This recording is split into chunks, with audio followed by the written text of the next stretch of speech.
नमस्कार. आपल्या भारतीय संविधानाने आपल्याला एक खूप मोठं वचन दिलंय.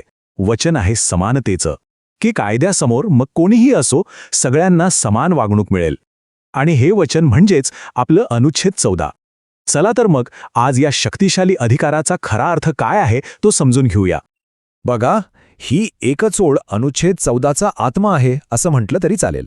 याचा सरळ अर्थ काय होतो तर राज्याची ताकद कितीही मोठी असली तरी ते नागरिकांशी मनमानी करू शकत नाही.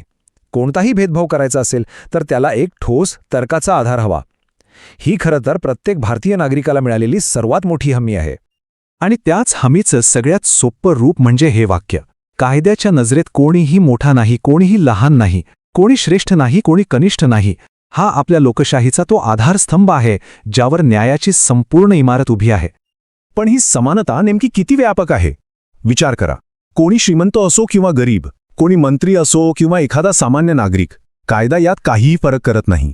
सगळ्यांना एकाच तराजूत तोललं जातं. आणि ह्याच अधिकाराची खरी ताकद आहे.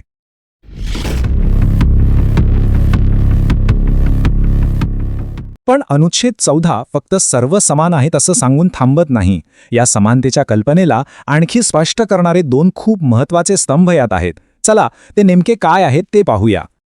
तर अनुच्छेद 14 मध्ये खरं तर दोन महत्त्वाच्या गोष्टी आहेत. एका बाजूला आहे कायद्यापुढे समानता आणि दुसऱ्या बाजूला कायद्याचं समान संरक्षण. आता कायद्यापुढे समानता म्हणजे काय? सोपं आहे. कायदा कोणालाही स्पेशल ट्रीटमेंट देणार नाही. म्हणजे बघा, वाहतुकीचा नियम मोडला तर दंड सगळ्यांना सारखाच, मग तो कोणीही असो. पण कायद्याचं समान संरक्षण जरा वेगळं आहे. ते म्हणतं की सारख्या परिस्थितीत असणाऱ्यांना सारखा न्याय द्या, पण ज्यांची परिस्थिती वेगळी आहे त्यांच्यासाठी गरजेनुसार वेगळे नियम बनवले जाऊ शकतात.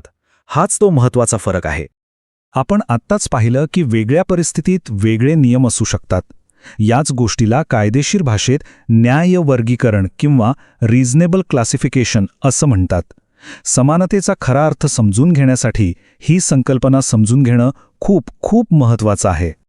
तर मग इथे एक प्रश्न उभा राहतो की समानतेचा अर्थ सगळ्यांना एकाच पट्टीने मोजणं असा आहे का? म्हणजे सगळ्यांसाठी तंतोतंत एकच नियम लावणं हीच समानता आहे का? हा प्रश्न आपल्याला समानतेच्या अधिक खोल अर्थाकडे घेऊन जातो. आणि याचं उत्तर आहे नाही. समानता म्हणजे डोळे झाकून सगळ्यांना सारखं वागवणं अजिबात नाही. आणि इथेच न्याय वर्गीकरण ही संकल्पना कामाला येते. याचा अर्थ असा की सरकार वेगवेगळ्या गटांसाठी वेगवेगळे नियम बनवू शकतं, पण अट एकच आहे, ते वर्गीकरण तर्कसंगत आणि न्याय हवं, मनमानी नको.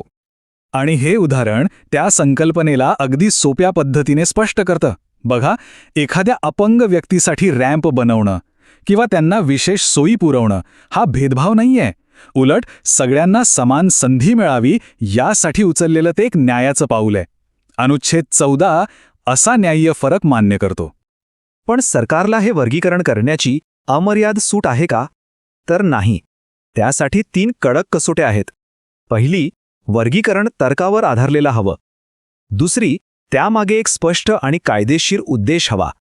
आणि तिसरी, सगळ्यात महत्त्वाची, ते अन्यायकारक किंवा मनमानी नसावं.